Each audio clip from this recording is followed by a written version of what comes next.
प्रधानमन्त्री पुष्पकमल दाहाल प्रचण्डले देश विकासका लागि गर्नुपर्ने लगानी आवश्यकताका आधारमा बजेट विनियोजन गरिएको बताउनु भएको छ।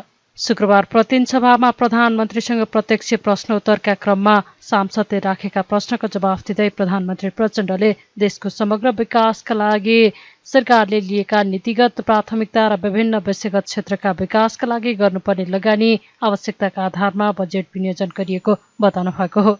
उहाँले मानव विकासमा पछि परेको कर्णाली, सुदूरपश्चिम र मध्य प्रदेशमा स्रोत साधनको न्यायपूर्ण विनियोजन गरिएको दावी गर्नुभयो। प्रधानमन्त्री प्रचण्डले मुलुकको वर्तमान संरचनालाई समावेशी बनाउँदै समावेशी लोकतन्त्रको सुदृढीकरणका लागि सरकार प्रतिबद्ध रहेको धारणा राख्नुभयो।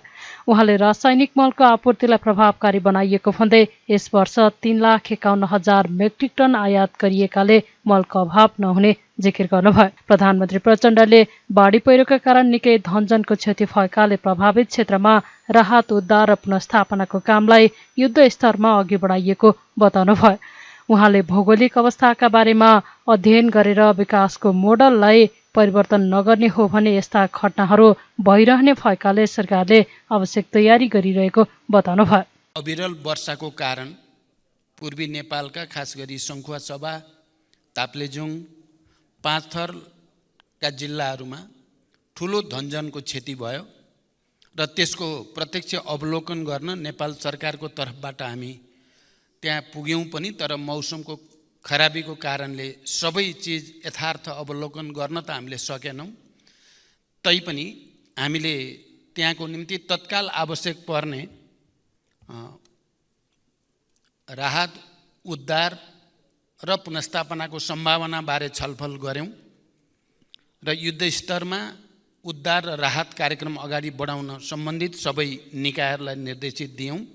म अहिले त्यसको व्याख्या होइन, खालि म मृतकहरूप्रति श्रद्धाञ्जली र शोकसन्तप्त परिवारहरूप्रति समवेदना व्यक्त गर्न चाहन्छु। त्यसै गरी आज ओखलढुङ्गामा पनि फेरि पहिरोमा परि जो 4 जनाको क्षति भएको कुरा आएको छ, उहाँहरूप्रति पनि म श्रद्धा व्यक्त गर्न चाहन्छु र पीडितहरूप्रति संवेदना व्यक्त गर्न चाहन्छु। हामी सबै मान्य सदस्यहरूसँग नेपाल सरकारको तर्फबाट हाम्रो विकासको मोडालिटीको बारेमा, हाम्रो भौगोलिक अवस्थितिको बारेमा भौगोलिक अध्ययन गरेर बस्तीको बारेमा हामीले गम्भीर रूपले र रणनीतिक रूपले नसोच्ने हो भने यस्ता घटनाहरूको पुनरावृत्ति भइराख्ने स्थिति छ। यतातिर नेपाल सरकारको पक्कै पनि गम्भीर रूपले ध्यान आकर्षित भएको छ। म सबै मान्य सदस्यहरूले पनि यो विषयलाई हामीले दीर्घकालीन ढङ्गले विचार गर्न जरुरी छ भन्ने आग्रह गर्न चाहन्छु। सामान्य सभामुख महोदय, मध्य प्रदेशमा कम बजेट विनियोजन भयो भन्ने कुरा साँचो होइन। सङ्घीयताको मर्म अनुरूप सङ्घबाट प्रदेश र स्थानीय तहमा हुने वित्तीय हस्तान्तरणको 15% भन्दा बढी रकम मध्य प्रदेशमा नै जाने गरेको छ। यसका अतिरिक्त सङ्घबाट सञ्चालन हुने पूर्व पश्चिम राजमार्ग, पथलैया वीरगञ्ज कोरिडोर, चन्द्रपुर गौर राजमार्ग, हुलाकी राजमार्ग, सुनकोशी मरिन डाइभर्सन, बागमती कमला चन्द्र नहर लगायतका सिँचाइ आयोजना, विभिन्न औद्योगिक पूर्वाधार तथा व्यापारिक पूर्वाधार आयोजनाहरू तराई मधेसलाई लक्षित गरी नै अगाडि बढेका छन्। तराई मधेस समृद्धि कार्यक्रम, मधेसलाई काठमाडौँसँग जोड्ने द्रुत मार्ग लगायतका ठुला परियोजनाहरू पनि मध्य प्रदेशमा नै पर्ने र तिनको समयबद्ध कार्यान्वयनका लागि यथेष्ट बजेट विनियोजन गरिएको छ। सामान्य सभामुख महोदय, भर्खरै मैले मित्र राष्ट्र भारतको भ्रमण गर्दा नेपालको जलविद्युत विकासका लागि लगानी भित्र्याउन र उत्पादित विद्युत निर्यात गर्ने सम्बन्धमा महत्त्वपूर्ण कार्यहरू भएका छन्। भारत सरकारले आगामी 10 वर्षमा नेपालबाट 10,000 मेगावाट जलविद्युत खरिद गर्ने प्रतिबद्धता भारतीय प्रधानमन्त्री श्री नरेन्द्र मोदीजीले व्यक्त गर्नुभएको कुरा अवगत भएकै छ। भारतसँगको दीर्घकालीन ऊर्जा व्यापार सम्झौतामा प्रारम्भिक हस्ताक्षर भ्रमणकै दौरानमा भइ पनि सकेको छ। सम्झौतामा अन्तिम हस्ताक्षर छिटै हुने विश्वास छ। देशमा हाल वर्षायाममा विद्युत उत्पादन क्षमता करिब 2800 मेगावाट रहेको छ भने अधिकतम खपत करिब 1900 मेगावाट पिक डिमान्ड रहेको अवस्था छ। आन्तरिक खपतभन्दा बढी भएको ऊर्जा खेर जान नदिने गरी छिमेकी भारतमा विद्युत निर्यात भइरहेको छ। यसबाट देशको व्यापार घाटा न्यूनीकरण गर्न समेत महत्त्वपूर्ण योगदान पुगिरहेको छ। देशभित्र नै अधिकतम आन्तरिक विद्युतीय ऊर्जा खपत वृद्धि गर्न सरकारले ऊर्जा खपत सम्बन्धी कार्ययोजना ल्याइसकेको छ र सो अनुसार काम अगाडि बढिरहेको कुरा पनि म यो सम्मानित सदनलाई जानकारी गराउन चाहन्छु। रासायनिक मलको आपूर्ति व्यवस्था विगतका वर्षहरूमा भन्दा सुदृढ भएको जानकारी गराउन चाहन्छु। 2079 श्रावण महिनादेखि हालसम्म 3,51,000 मेट्रिक टन रासायनिक मल आयात भएको छ। त्यो मध्ये 71,000 मेट्रिक टन विभिन्न बिक्री डिपोहरूमा मौजदात रहेको छ। भारतको कलकत्ताबाट 45,000 मेट्रिक टन डिएपी यो महिनाभित्र नेपाल भित्रिने व्यवस्था गरिएको छ। धान रोप्ने सिजनमा विगतको जस्तो मल अभाव हुने अवस्था यसपटक रहेको छैन। राष्ट्रिय दुग्ध विकास बोर्डको कार्यक्षेत्र र मन्त्रालय एवं विभागबाट सम्पादन भइरहेको कार्य समानान्तर प्रकृतिको रहेको देखिएको हुँदा दोहोरोपन समेत देखिएको र यसलाई खारेज गरी यस सम्बन्धी नियामकीय र प्रवर्धनात्मक कार्य मन्त्रालय र विभागबाट सम्पादन हुने व्यवस्था मिलाइनेछ। हाल सार्वजनिक खर्चमा परेको चाप समेतलाई मध्यनजर गरी यो निर्णय लिइएको म जानकारी गराउन चाहन्छु। सार्वजनिक खर्चमा परेको चाप समेतलाई मध्यनजर गरी राष्ट्रिय दुग्ध विकास बोर्ड खारेज गरिएको उहाँले बताउनुभयो। उहाँले भारत भ्रमणका क्रममा दीर्घकालीन प्रारम्भिक ऊर्जा सम्झौता भएको र यो देशको हितका लागि हुने दावी गर्नुभयो।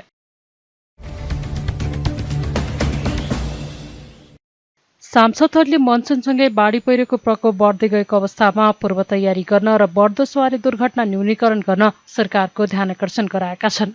प्रतिनिधि सभाको शुक्रबारको बैठकको सुरुमै सांसद रामहरि खतिवड़ाले सडक निर्माणका नाममा जथाभावी सडक खन्ने कामले पहिरो जाने क्रम बढ्दै गएको भन्दै सरकारले नियन्त्रण गर्नुपर्ने बताउनुभयो। उहाँले ओखलढुङ्गामा गैराती गएको पहिरोका कारण केहीको ज्यान गएको र केही बेपत्ता भएको भन्दै तत्काल राहत उद्धार र पुनर्स्थापनामा ध्यान दिन आग्रह गर्नुभयो। आमखर्क भन्ने डाँडाबाट पहिरो गएर 4 जना एकै घरका रणबहादुर गुरुङ, उहाँकी श्रीमती शिवमाया गुरुङ, छोरा दिनेश गुरुङ र 15 महिनाकी छोरी सानी बच्ची कृतिमा गुरुङको मृत्यु भएको छ।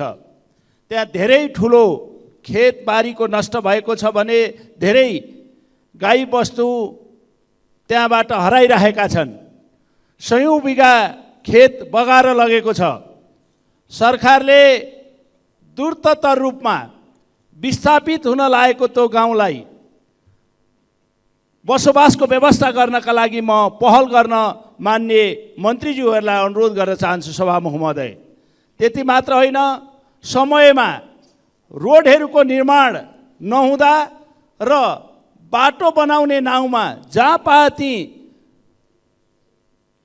इन्जिनियर इस्टिमेट बिना बाटो निर्माण गर्ने कामले गर्दाखेरि पहिरो जाने समस्या बृहत रूपमा आएको छ। अहिले आफै डोजर ड्राइभर नै इन्जिनियर भएर बाटो खन्दाको परिणाम देशव्यापी रूपमा यो समस्या आएको छ।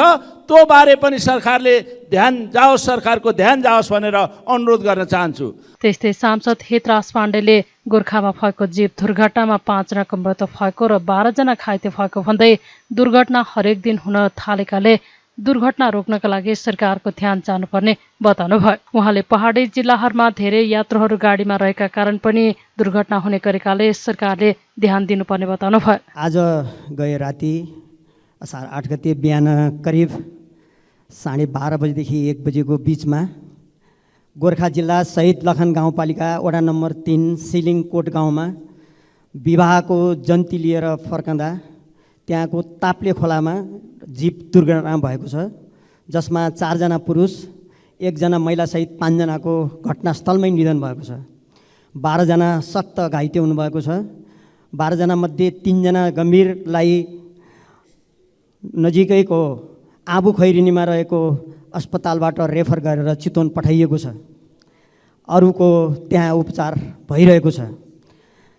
यसरी यो दुर्घटनामा निधन हुनुभएका सबैप्रति म हाम्रो दलको तर्फबाट, मेरो आफ्नो तर्फबाट समेत भावपूर्ण श्रद्धाञ्जली व्यक्त गर्दछु र निधन भएका सबै परिवारप्रति समवेदना व्यक्त गर्दछु। सबै घाइतेहरूको शीघ्र स्वास्थ्य लाभको कामना गर्दछु।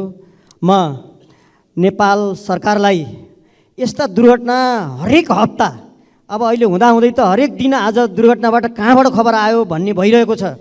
यस कारणले यो यातायातको क्षेत्रमा भएका यस्ता दुर्घटना रोक्नको लागि नेपाल सरकारको सम्बन्धित मन्त्रालयको ध्यान जाओस्। म सम्मानीय सभामुखज्यू मार्फत ध्यान आकर्षण गराउन चाहन्छु। यसका साथसाथै खास गरेर पहाडी इलाकाहरूमा, पहाडी जिल्लाहरूमा बारम्बार अलि धेरै चाहिँ यात्रुहरू गाडीहरूमा रहनाले पनि यस्ता दुर्घटनाहरू हुन गएका छन्। यसका लागि पनि सरकारको गम्भीर ध्यान आकर्षण होस्, म यही विषयवस्तु राख्न चाहन्छु। त्यस्तै सांसद राजेन्द्र बजगाईले क्षमताभन्दा बढी यात्रु बोक्दा दुर्घटना हुने गरेको भन्दै सरकारले यसलाई नियन्त्रण गर्नुपर्ने बताउनु भयो। एउटा बोलेरोमा 17 जना सवार थिए। यसलाई सम्बन्धित मन्त्रालय र प्रशासन मार्फत त्यो मन्त्रालयले तत्काल यसको कोड अफ कन्डक्ट चाहिँ के हो, बोलेरोले प्यासेन्जर बोक्न पाउने हो कि होइन, मलाई लाग्छ होइन। त्यो ढुवानीको लागि सञ्चालन हुन्छ, त्यही पनि मध्यरातमा। यसको बारेमा छानबिन होस्। त्यस्तै सांसद देवेन्द्र पौडेलले विद्यालय कर्मचारीको विषयमा यसअघि भएको सहमति कार्यान्वयन गर्नुपर्ने र उनीहरूको माग सम्बोधन गर्न राज्य गम्भीर हुनुपर्ने बताउनु भयो।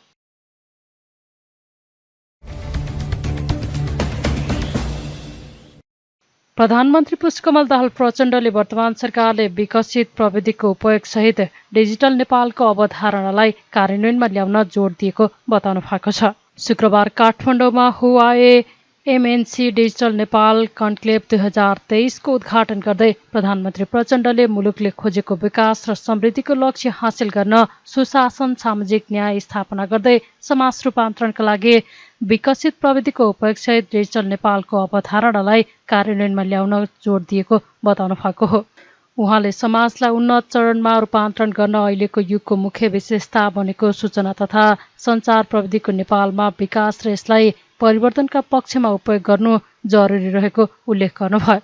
यस सम्बन्धी थप आवश्यक नीति, नियम र कानुन जतिसक्दो छिटो पारित गर्दै कार्यान्वयनका पक्षमा विशेष ध्यान केन्द्रित गर्न सम्बन्धित निकायलाई आफूले निर्देशन दिएको उहाँले बताउनुभयो।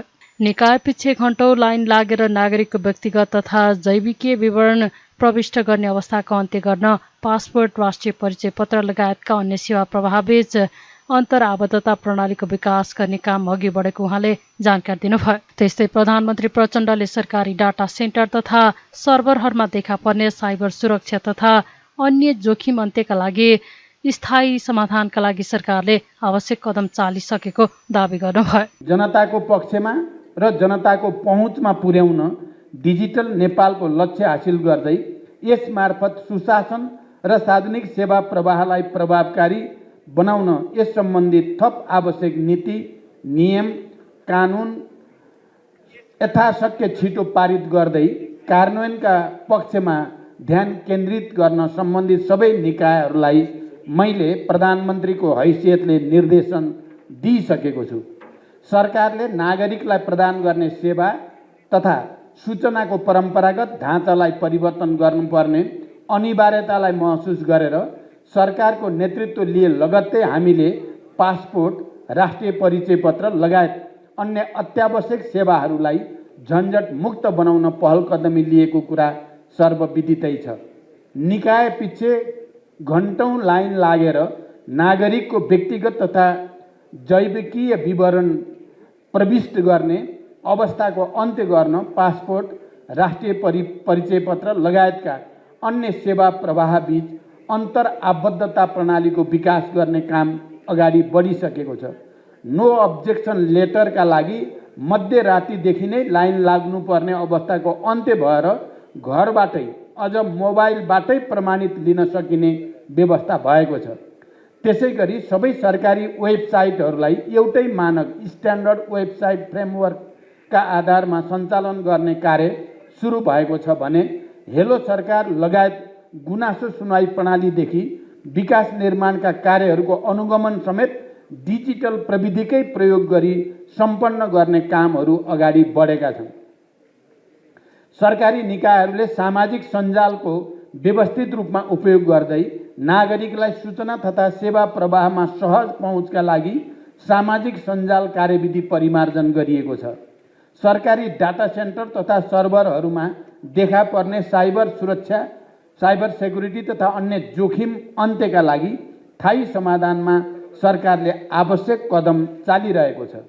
सरकारी सेवा प्रवाह तथा कार्य सम्पादन प्रणालीमा प्रयोग भएका सबै डिजिटल संयन्त्रहरूको प्रभावकारिताको प्राविधिक समीक्षा, टेक्निकल अडिट सहित ब्लुप्रिन्ट र सबै डिजिटल सेवाहरूलाई एउटै प्लेटफर्ममा ल्याउन one stop solution and data exchange platform निर्माण गर्नेतर्फ समेत हामी अगाडि बढिसकेका छौँ। सरकारकी काम कारबारहरू म्यानुअल पद्धतिबाट हुने अवस्थाको अन्त्य नगर्दासम्म हामीले खोजेको सुशासनमुखी नेपालको विकास गर्न सम्भव छैन। सरकार र जनता बीचको सम्बन्धलाई अझै विकसित गर्न तथा सरकारी काम कारबारलाई पारदर्शी तथा सबैको पहुँचमा पुर्याउँदै डिजिटल गभर्नेन्सको प्रत्याभूति सहित भ्रष्टाचार मुक्त समाजको विकासमा हाम्रा प्रयासहरू केन्द्रित छन्। पारदर्शिता, जवाबदेहितासँगै सुशासनका लागि पनि डिजिटल प्रविधि र यसको प्रयोग महत्त्वपूर्ण छ। यति मात्र होइन, सामाजिक चेतना, शिक्षा, स्वास्थ्य, रोजगारी जस्ता कतिपय क्षेत्रमा समेत जनअपेक्षा अनुरूप सरकारको भूमिका प्रभावकारी बनाउन सूचना तथा सञ्चार क्षेत्रमा विकसित प्रविधिहरूलाई व्यवस्थित रूपले उपयोग गर्नुपर्ने आजको आवश्यकता हो। सरकारले छोटो समयमा नै कतिपय उपलब्धि हासिल गरे पनि यी प्रयासहरू पर्याप्त बिल्कुल छैनन्। सूचना तथा सञ्चार प्रविधिका क्षेत्रमा दिनौँ जस्तो भइरहेको विकाससँगै प्रविधि, संरचना, सेवा प्रवाहको ढाँचा या शैलीमा अपडेट भइरहनु पर्ने र सोही अनुरूप नीतिगत संरचनामा समेत परिवर्तन गर्नुपर्ने चुनौती हाम्रा सामु रहेका छन्। त्यस्तै उहाँले सरकारले डिजिटल नेपालको लागि आवश्यक पूर्वाधार विकासमा जोड दिएको भन्दै राज्यको पहुँच नपुगेका दुर्गम क्षेत्रका सर्वसाधारणलाई समेत यसमार्फत जीवनस्तर उकास्न आवश्यक पहल गरिएको बताउनुभयो। स्वदेशमा समुचित रोजगारी तथा अवसरको वातावरण नहुँदा आइसिटी क्षेत्रका जनशक्ति पलायन फैलेको गम्भीर तथ्यप्रति पनि सचेत रहेको र अवस्थाको गम्भीरता महसुस गरेर सरकारले बजेट मार्फत स्वदेशी प्रविधि प्रयोग गर्ने नीतिगत व्यवस्था र आविष्कार, स्टार्टअप र इनोभेसनका क्षेत्रमा कुल विकास बजेटको 1% विनियोजन गरेको जिकिर गर्नुभयो। नेकपा एमालेका सांसद योगेश भट्टराईले नयाँ विमानस्थल थप्नुभन्दा पनि भएका विमानस्थललाई सञ्चालन गर्नमा सरकारले ध्यान दिनुपर्ने बताउनु भएको छ। प्रतिनिधि सभाको शुक्रबारको बैठकमा विभिन्न मन्त्रालयमाथिको विनियोजित बजेटको शीर्षकमा भाग लिँदै भट्टराईले 55 विमानस्थलमध्ये केही सञ्चालनमा नरहेको भन्दै नयाँ थप्ने भन्दा पनि सञ्चालनमा नरहेका विमानस्थललाई सञ्चालन गर्न ध्यान दिनुपर्ने बताउनु भएको हो। उहाँले नीति तथा कार्यक्रम र बजेटमा फेरि पनि नचाहिँदो ठाउँमा विमानस्थल थप्न खोजिएको भन्दै आवश्यकता र औचित्यका आधारमा मात्रै नयाँ विमानस्थलका बारेमा निर्णय लिन सुझाव दिनुभयो। त्यस्तै उहाँले भएका आन्तरिक विमानस्थलको स्तर उन्नतिमा ध्यान दिन आग्रह गर्नुभयो। मलाई खुसी लागेको छ कि हाम्रो यो विनियोजन शीर्षकमा प्रधानमन्त्रीज्यू पनि उपस्थित हुनुहुन्छ, तर मैले केही कुरा उहाँको पनि ध्यान आकर्षण गर्नु उपयुक्त होला भन्ने लाग्छ। नेपालमा अहिले 55वटा विमानस्थल विद्यमान छन्। कतिपय देशका पर्यटन मन्त्रीहरू, जो म पर्यटन मन्त्री भएको बेलामा नेपालमा आमन्त्रण गर्दा उहाँहरू छक्क पर्नुभयो। नेपालमा 55वटा विमानस्थल, थुप्रै विमानस्थलहरू चलिरहेका छैनन्, चल्ने सम्भावना पनि छैन। त्यसकारण अब विमानस्थल नयाँ थप्ने कि नथप्ने यो एउटा ठुलो नीतिगत प्रश्न हो। मैले मेरो कार्यकालमा 3वटा आधार बनाएको थिएँ। एउटा चाहिँ व्यावसायिक प्रतिफल हुनु पर्यो अबको विमानस्थल, किनभने हिजो सडक यातायात थिएन, त्यसकारणले विमानस्थलहरू बनाउनु पर्ने आवश्यकता थियो। आज यातायातका अन्य माध्यमहरू पनि हामीसँग एक्सेसेबल अवस्थामा छन्। त्यसो हुँदा व्यावसायिक प्रतिफल असाध्यै महत्त्वपूर्ण कुरा हो, किनकि एउटा एयरपोर्ट बनाउन अरबौँ खर्च हुन्छ। त्यस हिसाबले व्यावसायिक प्रतिफल। दोस्रो, पर्यटकीय गन्तव्य जस्तो लुक्ला अथवा सिमीकोट जस्ता ठाउँहरू यदि अन्यत्र पनि छन् भने हामीले बिना सङ्कोच एयरपोर्टहरू बनाउनुपर्छ, त्यसले पर्यटकीय हिसाबले माथि लान्छ। तेस्रो चाहिँ आवश्यकताको आधारमा जनतालाई सेवा दिने कुरा। तर मैले देख्दैछु कि यो नीति कार्यक्रम र बजेटमा फेरि पनि नचाहिँदो ठाउँमा विमानस्थलहरू थपिँदैछ। जुन ठाउँबाट 45 मिनटको यातायातको दूरीमा अर्को ठुलो विमानस्थल छ, पूर्वतिर जाँदा पनि अर्को 45 मिनटमा छ, त्यो बिचमा अर्को विमानस्थल किन चाहियो? फेरि पनि विमानस्थलमा खर्च गरेर अनावश्यक ढङ्गले त्यो चाहिँ गर्नुपर्ने आवश्यकता मैले देख्दिनँ। त्यस कारणले यसमा मेरो भनाइ के छ भने सम्माननीय सभामुख महोदय मार्फत पर्यटकीय दृष्टिकोणले महत्त्वपूर्ण विमानस्थलहरू ताप्लेजुङको सुकेटार, तुमलिङटार, सङ्खुवासभाको, लुक्ला, सोलुको, मुस्ताङ, जोमसोम, जुफाल एयरपोर्ट, डोल्पा, सिमीकोट, हुम्ला, ताल्चा, मुगु यी पर्यटकीय हिसाबले धेरै महत्त्वपूर्ण एयरपोर्टहरू हुन्, विमानस्थलहरू। यी विमानस्थलहरूको सकेसम्म अझै बढी स्तर उन्नति गर्ने र यिनीहरूलाई पर्यटकीय विमानस्थलको रूपमा अगाडि बढाउनुपर्छ। त्यस्तै सांसद प्रभु शाहले मधेसका ऐतिहासिक, पौराणिक र महत्त्वपूर्ण सम्पदा मठ मन्दिरलाई पर्यटन पूर्वाधारका रूपमा विकसित गर्ने गरी कुनै बजेट र कार्यक्रम नल्याएको बताउनुभयो। उन्नत संस्कृति भएका स्थानहरूलाई सरकारले बजेटमा उपेक्षा गरेको उहाँको भनाइ छ। उच्च जातीय अहङ्कारवादको विरुद्ध लड्ने माओवादी नेतृत्वको सरकार छ। हामी बढी अपेक्षा गर्छौँ कि सामाजिक न्यायको दिशामा उच्च जातीय वर्चस्वको विषयमा सरकारले गम्भीरतापूर्वक योजना ल्याओस्। त्यसरी आएको हामी देखेनौँ। त्यसमा सबैको ध्यान जाओस्, मुख्यतः सरकारको ध्यान जाओस् भनेर म विशेष आग्रह गर्न चाहन्छु। जहाँसम्म पर्यटन मन्त्रालय, पर्यटन मन्त्रीसँग प्रश्न गर्न चाहन्छु, नेपालमा हिस्ट्रीको कुरा गर्ने हो भने, इतिहासको कुरा गर्ने हो भने, धर्मको कुरा गर्ने हो भने, संस्कृतिको कुरा गर्ने हो भने, प्रकृतिको कुरा गर्ने हो भने मधेस पनि त्यसमा अग्रभागमै पर्छ। पर्यटन मन्त्रालय र पर्यटन मन्त्रालयका कार्यक्रमहरू के तराई मधेस नेपालमै छैन भने जसरी ठानेर गर्नुहुन्छ? नेपालको सबै भूमि ऐतिहासिक भूमि हुन्, तर त्यसको पनि तुलना गर्ने हो भने मधेस इतिहासका पनि ठुलो भण्डार हो। ठुलो भण्डारले तपाईँ बिर्सेर हामी पर्यटन पूर्वाधारको कुरा गर्छौँ, पर्यटन क्षेत्रको कुरा गर्छौँ। हामी धर्मकै कुरा गर्ने भने 56 कोट देवताको थलो हो, आधारभूमि हो तराई मधेस। हिस्ट्री बोकेको एउटा धार्मिक आस्थाको धरोहर सेन्टर हो तराई मधेस। तर तराई मधेस जसलाई हामी ठुलो पर्यटकीय सेन्टर बनाउन सक्थ्यौँ, विश्वलाई ध्यान केन्द्रित गर्ने गरी त्यहाँ हामी पूर्वाधार निर्माण गर्न सक्थ्यौँ। एउटा कम्युनिटी बेस्ड जस्तो पर्यटन मन्त्रालय भएको छ। हामी संस्कृतिका कुरा गर्छौँ, सबभन्दा उन्नत संस्कृति भएको ती ठाउँहरू आज ओझेल छन्।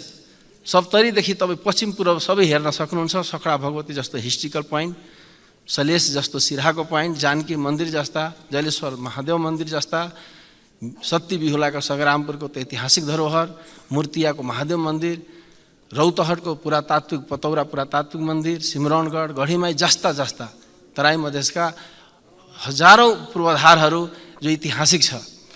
म भन्न चाहन्छु पुरातत्व विभागले के तराईको इतिहासलाई मेटाएर काल्पनिक केही इस्युहरू सजाएर देशलाई समृद्धि र देशलाई एउटा पर्यटक मोडल बनाउन खोजेको हो। त्यस्तै सांसद डाक्टर अमरेश कुमार सिंहले पर्यटन विकासको गुरु योजना र रणनीतिक योजना बिना कार्यक्रम अघि नबढाउन सुझाव दिनुभयो। उहाँले अहिले काठमाडौँ बाहिर 2वटा नयाँ अन्तर्राष्ट्रिय विमानस्थल बने पनि पूर्ण रूपमा सञ्चालनमा नआएको अवस्थामा निजगढ अन्तर्राष्ट्रिय विमानस्थल बनाउन आवश्यक नरहेको जिकिर गर्नुभयो। हामी विभिन्न एयरपोर्टहरू बनाइरहेछौँ। त्यो एयरपोर्ट त्यो के को लागि बनाउने? मात्र एयरपोर्ट बनाएर पिच गरेर नि कि त्यहाँ प्लेन ल्यान्ड गर्ने टुरिस्ट आउने? जस्तै आजको दिनमा पोखरा एयरपोर्ट र भैरवा एयरपोर्टको स्थिति छ। एयरपोर्ट बनेको कारणले त्यहाँ अरबौँ रुपियाँको लगानी भएको छ निजी क्षेत्रको, 5 स्टार होटल बनाउनेदेखि लिएर अरू कि ताकि यहाँ प्लेन ल्यान्ड गर्छ टुरिस्ट, तर त्यो हुन सकिरहेको छैन। अर्को निजगढ एयरपोर्टको बन्नेमा मेरो आपत्ति छ, किनकि निजगढ एयरपोर्ट यता 2टा इन्टरनेसनल एयरपोर्ट काम गर्न सकिरहेको छैन। अर्को निजगढ एयरपोर्ट गर्ने कि त्यहाँको जुन वन आरक्षणदेखि लिएर त्यो फरेस्टदेखि डिफरेस्टेसन गर्ने, त्यसको पूर्वाधार के हो? खालि फास्ट्यागलाई जोड्नलाई एयरपोर्ट चाहिन्छ त्यो आवश्यक छैन। त्यस कारणले विदेशीको ऋण लिने, त्यो ऋण लिएर एयरपोर्ट बनाउने र त्यसमा त्यो अनुसारको व्यवस्था नहुने। त्यस कारण यो जुन अहिले पनि बजेटमा भनेको छ कि निजगढ एयरपोर्ट बनाउने, निजगढ एयरपोर्ट के त्यहाँ भैँसी चराउनको लागि बनाउने हो कि मधेसमा भैँसी धेरै पाउँछ? त्यसअघि बजेटमाथिको छलफलका क्रममा उपराष्ट्रपतिको कार्यालयका लागि खर्च शीर्षक पुस्तिका सांसदहरूलाई उपलब्ध नगराइएको भन्दै एमाले विरोध गरेपछि प्रतिनिधिसभाको पहिलो बैठक स्थगित गरिएको थियो। शुक्रबार नै बसेको दोस्रो बैठकमा सभामुख देवराज घिमिरेले कार्यसूचीबाट उपराष्ट्रपति कार्यालयको शीर्षक हटाएपछि बैठक सुचारू भएको थियो।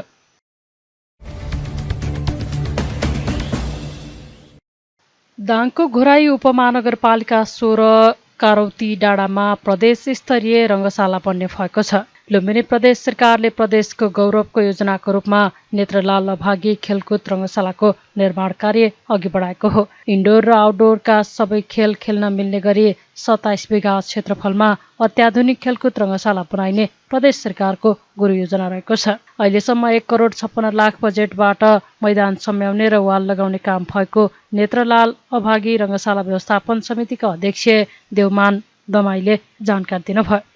प्रदेश पूर्वाधार कार्यालय त्यसको मातहतमा घोराई उपमहानगरपालिकाको रेखदेखमा र वडाको समन्वयमा अहिले चाहिँ हाम्रो यो यहाँको हाम्रो यो के अरे नेत्रलाल अभागी रङ्गशाला को समिति छ, त्यो मार्फत सबैको सहयोगमा चाहिँ यसको अहिले चाहिँ बजेट विनियोजनदेखि लिएर यसको सम्पूर्ण संरचना निर्माण गर्ने कार्य चाहिँ पहिलो चरणको कामहरू चाहिँ भर्खर हुँदैछ। यो भएको त लगभग 74बाट सुरु भयो, तर अहिले चाहिँ यो वर्ष चाहिँ 1,56,00,000 रुपियाँ बजेटमा यो वाल उठाउने र यसको केही कटिङहरू गरेर यसलाई चाहिँ सम्याउने कामहरू चाहिँ भएको छ। आर्थिक वर्ष 2076-77बाट निर्माण प्रक्रिया सुरु भएको रङ्गशाला सुरुमा 5 वर्षमा सम्पन्न गर्ने लक्ष्य राखिएको थियो, तर प्रदेश सरकार परिवर्तन हुँदा पर्याप्त बजेट अभावका कारण थप संरचना निर्माणको काम गर्न समस्या हुने समितिले जनाएको छ।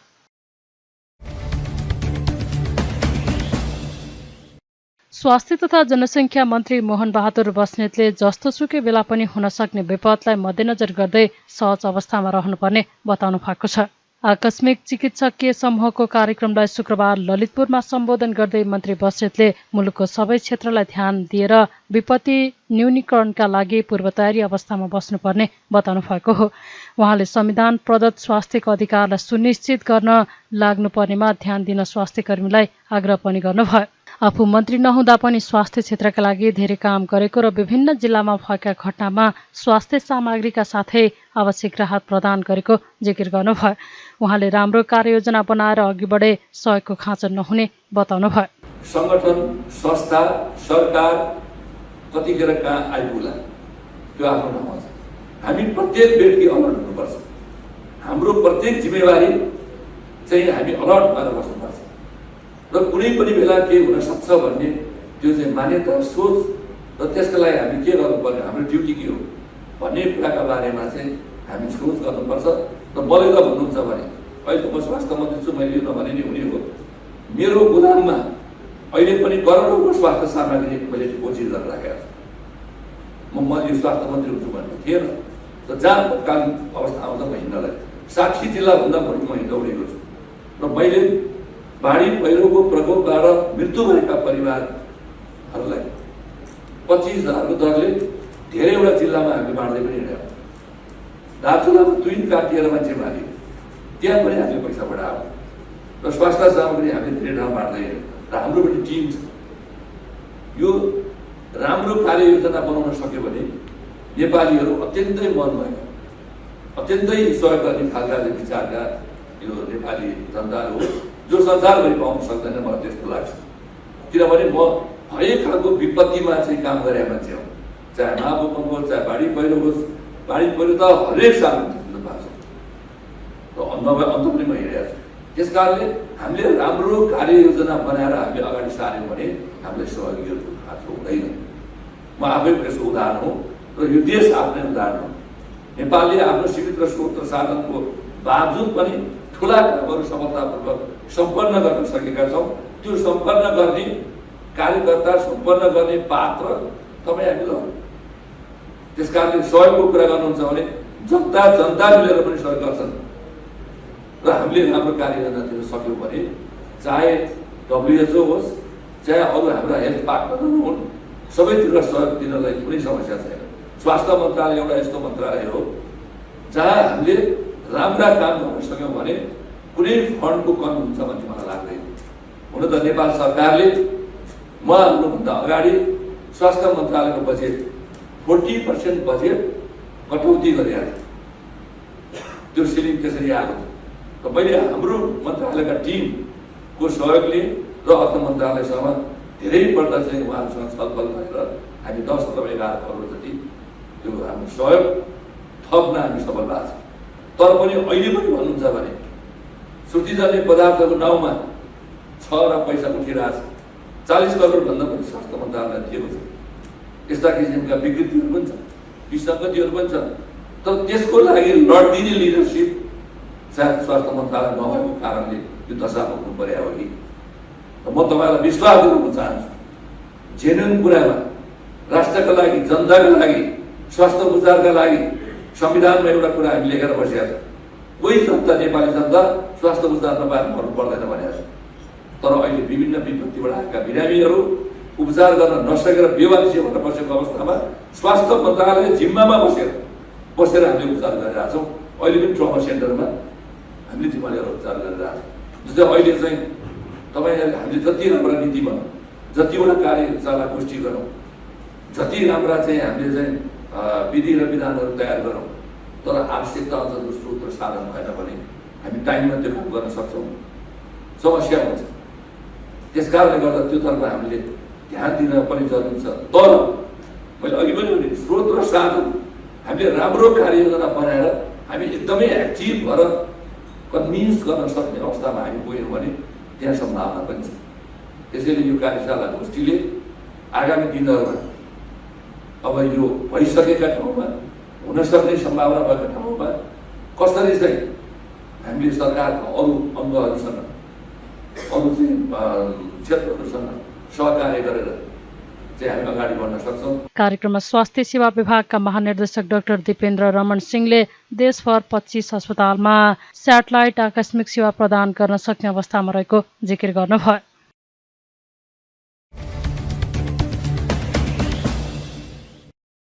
नेपाल प्रहरीको लागु औषध नियन्त्रण ब्युरोले अवैध लागु औषध कारोबार गर्ने 5 जना विदेशी सहित 12 जनालाई पक्राउ गरेको छ। ब्युरोले शुक्रबार काठमाडौँमा पत्रकार सम्मेलन गर्दै जेठ 28 देखि असार 7 गतेसम्म गरिएको अपरेसनका क्रममा लागु औषध कारोबार गर्ने 5 जना विदेशी सहित 12 जनालाई पक्राउ गरेको जानकारी दिएको हो। ब्युरोले गत जेठ 28 गते काठमाडौँको सिनामङ्गलमा भारत घर भएका हेमन्त कुमार भगतलाई खैरो हिरोइन 100 ग्राम सहित नियन्त्रणमा लिने क्रममा प्रहरीमाथि आक्रमण गरी पिस्तोल खोज्ने प्रयास गरेकाले जवाफी कारबाही गर्दा बायाँ खुट्टामा गोली लाग्यो। उपचार फैरेको र उनीसँग सोधपुछ गर्दा भारत घर भई धरान बस्ने राम भजन भन्ने सञ्जीव कुमारको समेत संलग्नता देखिएकाले उनलाई पक्राउ गरिएको जनाएको छ। त्यस्तै करिब 7 किलो लागु औषध चरेसहित 1 जना जर्मन नागरिकलाई इस्तानबुल जान लागेको अवस्थामा त्रिभुवन विमानस्थलबाट पक्राउ गरिएको ब्युरोका प्रवक्ता प्रहरी उपरीक्षक चक्रराज जोशीले जानकारी दिनुभयो। उहाँले विशेष अपरेसनका क्रममा 10,130 पिस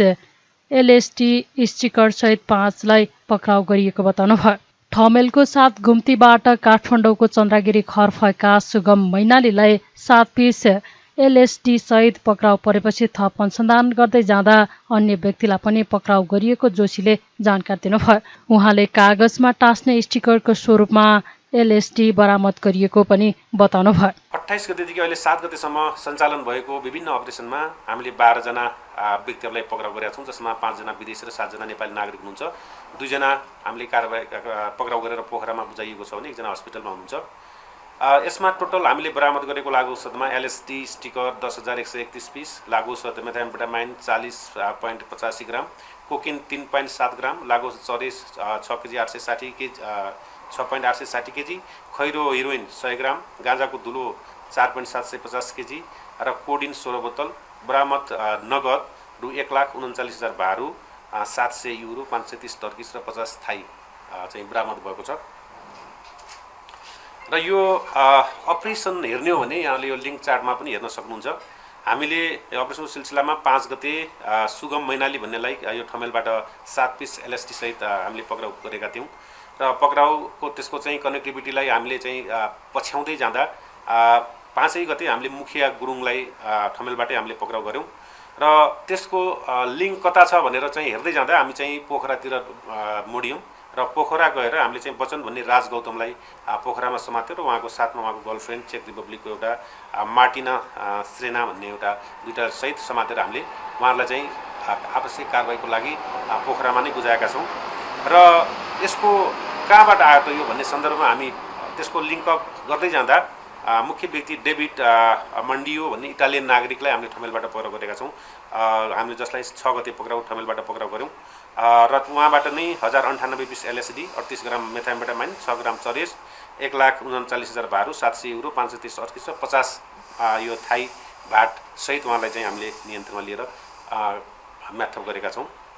र त्यस्तै यो मेथाम्फेटामाइनको अर्को लिङ्कतिर जाने हो भनेपछि यो मुखिया गुरुङ मार्फत हामी दावा गुरु तामाङ कहाँ पुग्छौँ 7 गते र दावा तामाङलाई हामीले बालाजुबाट समात्छौँ 2 ग्राम 450 मिलिग्राम मेथाम्फेटामाइन सहित र त्यसको फलो गर्दै जाँदा हामी नरबहादुर तामाङलाई पनि 7 गते बालाजुबाटै पक्राउ गर्छौँ।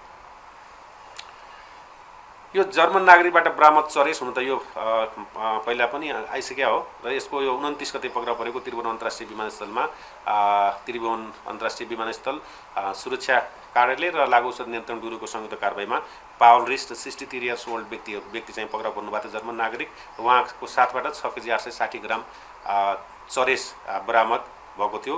उहाँ चाहिँ टर्किस एयरको उडानद्वारा इस्तानबुल हुँदै जर्मन जाने क्रममा हुनुहुन्थ्यो र उहाँको ब्याकग्राउन्ड हेर्दा उहाँ चाहिँ विगतमा 8औं पटक नेपाल आइसकेको र नेपालमा आएर चाहिँ उहाँ चाहिँ गाँजा चरेस सेवन गर्ने यो पालि लिएरै जान खोज्नु भएको छ। उहाँ चाहिँ त्यस सम्बन्धमा पक्राउ पर्नु भएको छ।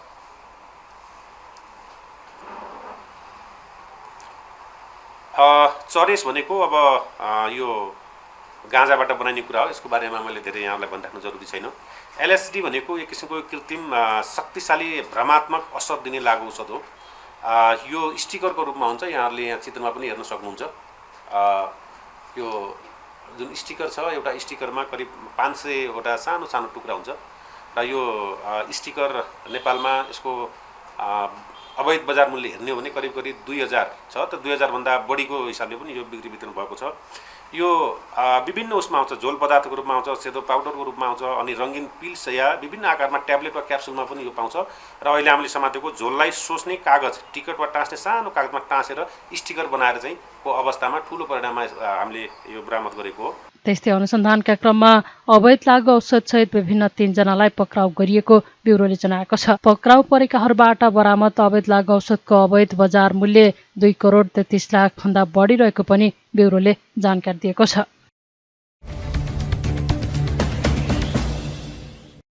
नागरिकता विहीन संघर्ष समितिले नागरिकता विधेयक कार्यान्वयनको बाटो खुलेसँगै संविधानको रक्षा भएको जनाएको छ। नागरिकताका विषयमा सर्वोच्च अदालतका आदेशपछि सरकारवाला सबैलाई धन्यवाद दिन शुक्रबार काठमाडौँको माइती घरमा आयोजित कार्यक्रममा समितिले केही व्यक्ति र दलहरूले नागरिकता विधेयकलाई अघि बढाउन नदिने प्रयत्न गर्दै संविधानलाई नै असफल बनाउन खोज्ने षड्यन्त्रलाई चिर्दै नागरिकता विधेयक कार्यान्वयनको बाटो खुलेसँगै संविधानको रक्षा भएको जनाएको हो। संघर्ष समितिका अध्यक्ष इन्द्रजित साफीले सर्वोच्च अदालत र राष्ट्रपतिले संविधानलाई जोगाएको भन्दै विधेयकमा विदेशीलाई नागरिकता दिनुपर्छ भनेर कहीँ पनि नलेखिएको बताउनुभयो।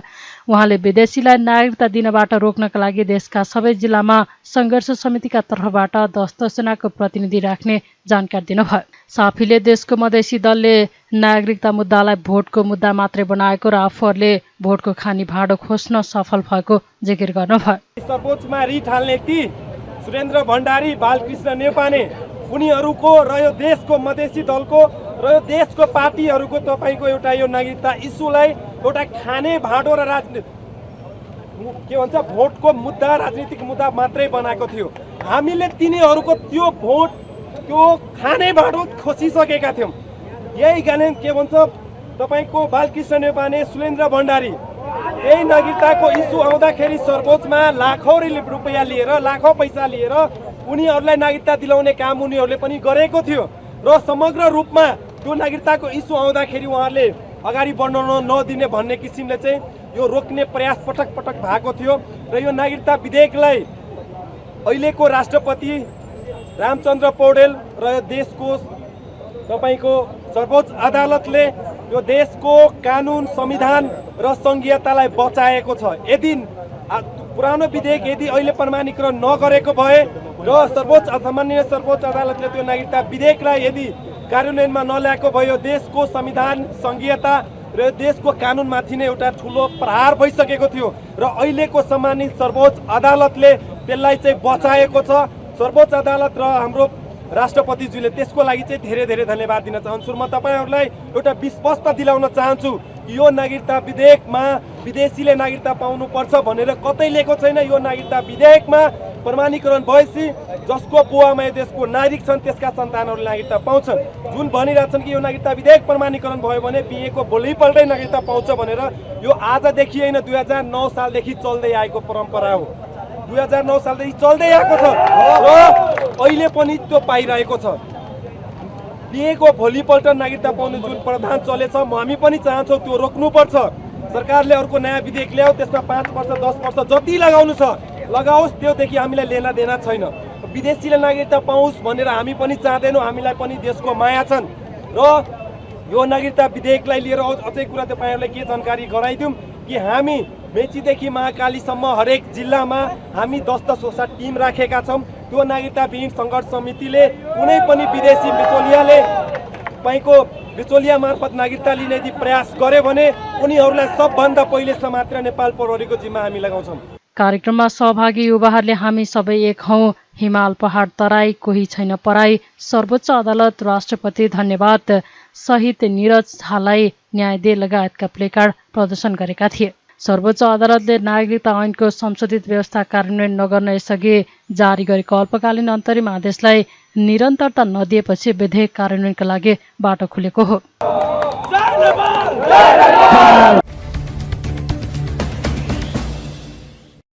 राष्ट्रिय स्वतन्त्र पार्टीका सभापति रवि लामिछानेले सत्ता टिकाउनका लागि केन्द्रित भएका कारण सरकार अलमलमा परेको हो कि भन्ने आभास भएको बताउनु भएको छ। शुक्रबार प्रतिनिधि सभा बैठकमा विभिन्न मन्त्रालयको विनियोजित शीर्षकमाथिको छलफलका क्रममा लामिछानेले सरकार जनतालाई राहत दिने मुलुकको महत्वपूर्ण मुद्दामा केन्द्रित हुनुभन्दा पनि सत्ता टिकाउनका लागि केन्द्रित भएका कारण अलमलमा परेको हो कि भन्ने आभास भएको बताउनु भएको हो। उहाँले प्रधानमन्त्रीको भारत भ्रमणको उपलब्धि केही पनि नदेखिएको जिकिर गर्नुभयो। सीमा समस्या, ईपीजी प्रतिवेदन लगायतमा बोल्न नसके पनि सरकारले नेपाली जनताको भान्सामा जान लागेको विषादीयुक्त तरकारीका विषयमा भने भारतसँग बोल्नुपर्ने उहाँको तर्क थियो। उहाँले विकास र समृद्धिका आधारमा मुलुक अघि बढ्न नसकेको अवस्थामा वर्षमा एक पटक आउने बजेटले पनि जनतामा आशाको सञ्चार जगाउन नसकेको बताउनुभयो। सरकार जनतालाई राहत दिने, मुलुकका महत्त्वपूर्ण मुद्दाहरूमा केन्द्रित रहने भन्दा पनि सरकारले आफूलाई टिकाउनु पर्ने जिम्मेवारी बढी भएका कारणले सरकार कता कता अलमलिएको हो कि भन्ने कुरा म सम्मान्य सभामुख महोदय मार्फत सदनलाई जानकारी गराउन चाहन्छु। सरकार गठबन्धनभित्र पनि अर्को गठबन्धन बनाउनेतिर लाग्यो। सरकारमै सहभागी भएका दलहरूले अर्को गठबन्धन बनाएको हामीले थाहा पायौँ। यो चाहिँ यो मोर्चा बनाएको थाहा पायौँ।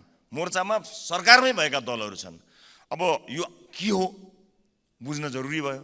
त्यही गठबन्धनभित्र भएको ठुलो दलको नेता देशमै नभएका बेलामा सरकारभित्रै सहभागी दलहरू मिलेर अर्को मोर्चा बनाउनु अनि यी महत्त्वपूर्ण विषयहरू ओझेलमा पर्नु, यसलाई अलिकति ध्यानमा राख्नुपर्छ कि भनेर मैले आज आफ्नो कुरामा यो विषयलाई जोड दिएँ।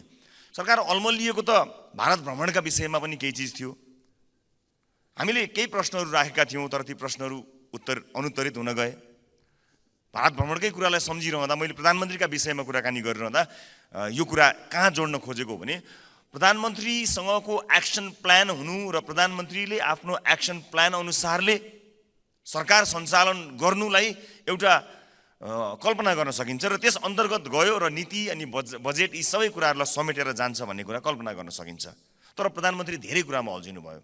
यी मिलाउने कुराहरूमा, गठबन्धनभित्र मिलाउने कुराहरूमा, गठबन्धनभित्रै पनि अझै केही तलमाथि पर्न आएको हो कि भन्ने कुराहरूमा सरकार प्रधानमन्त्रीको ध्यान गएको हो कि भारत भ्रमणकै विषयलाई पनि एकदमै उपलब्धिपूर्ण भनियो।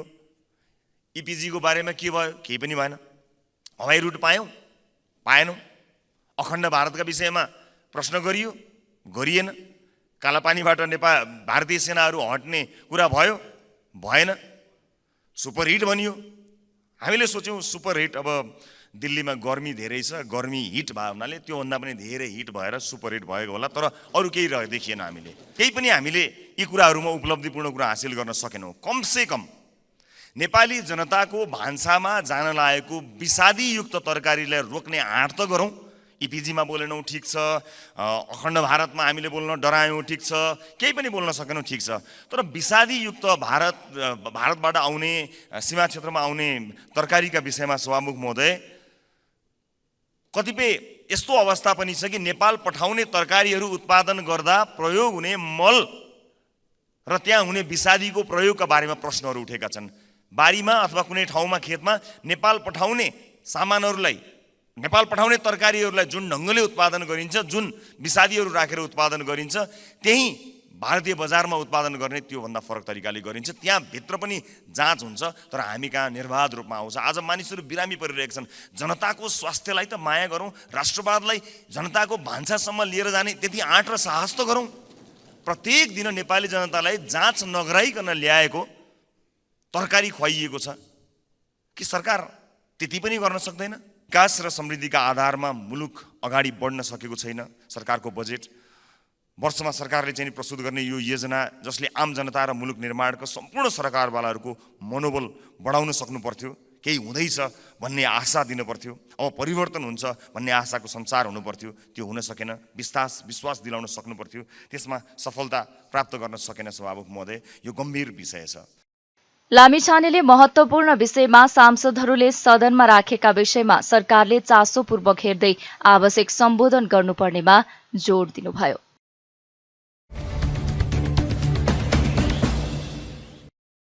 नेकपा माओवादी केन्द्रका सांसद माधव सापकोटाले अहिलेको सत्ता गठबन्धन परिवर्तन हुने कुनै सम्भावना नरहेको बताउनु भएको छ।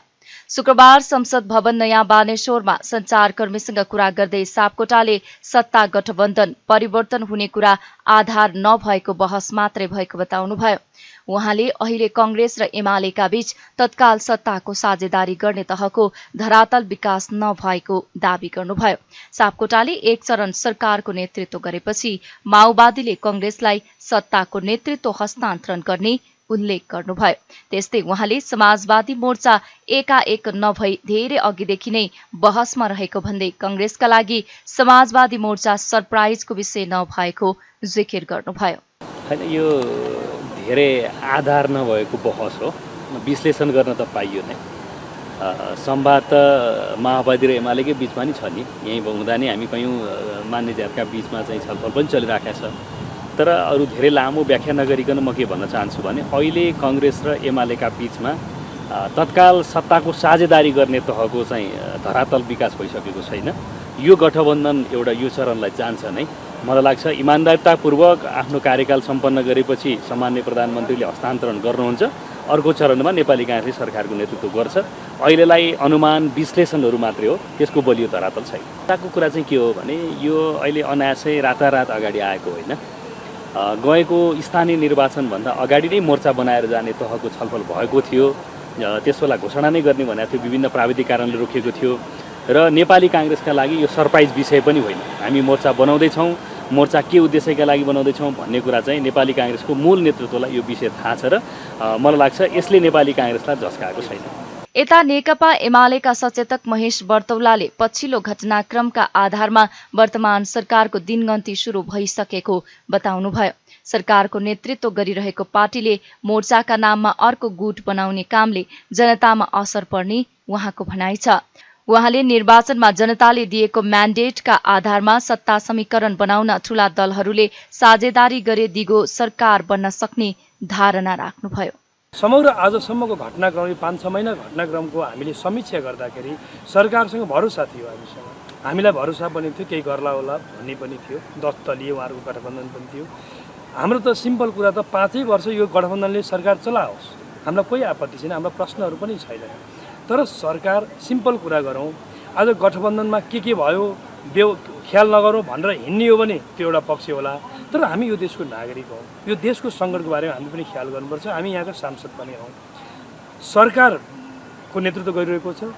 सरकारभित्रै बसेर अर्को एउटा गुट निर्माण गर्नुभयो, जुन गुटले जस्तै त्यहाँ त एउटा राजनीतिक असमझदारी विकास भयो, त्यसको मार जनतालाई पर्ने भयो, त्यसको मार देशले खेप्न पर्ने भयो। उहाँहरूको बिचको अविश्वास, उहाँहरूको बिचको असमझदारी, अन्तर्विरोधको मार जनताले कतिसम्म खेपिरहने। त्यसकारण बरु सट्टामा जनताले दिएको नेचुरल म्यान्डेट बमोजिम ठुला दलहरूले एउटा समझदारी कायम गरेर ठिक ढङ्गबाट अगाडि बढ्दा एउटा म्याच्योर सरकार, स्थिर सरकार त्यो बनाउन सकिन्छ। र बजेटको तहसम्म आउँदाखेरि अब त्यो कोर्स, त्यो कथाले यो पात्रहरू यो कोर्स मागिसकेको अवस्था देखिन्छ। यो छलफलको विषय हो। आजको स्टोरीले एउटा परिस्थिति चाहिँ मतलब देखाइरहेको छ। आज भर्खर काङ्ग्रेस एमाले वा अरू बिचमा समझदारी भएर नयाँ सरकार बनिहाल्ने भन्ने कुरा आज भर्खरै त्यो एक्सर्साइजमा एमाले छैन।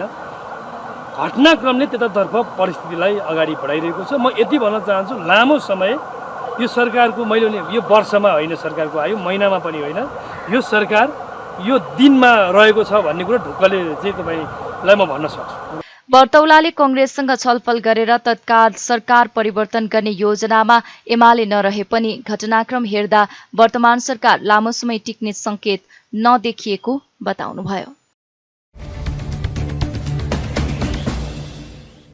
त्रिभुवन विश्वविद्यालयका उपप्राध्यापक प्रेम बहादुर चलाउनेले अनसन तोड्नु भएको छ। सर्वोच्च अदालतले सरकारको निर्णय कार्यान्वयन नगराउन बिहीबार अन्तरिम आदेश दिएसँगै चलाउनेले शुक्रबार कीर्तिपुर स्थित विश्वविद्यालय परिसरमा पत्रकार सम्मेलन गर्दै अनसन तोड्नु भएको हो।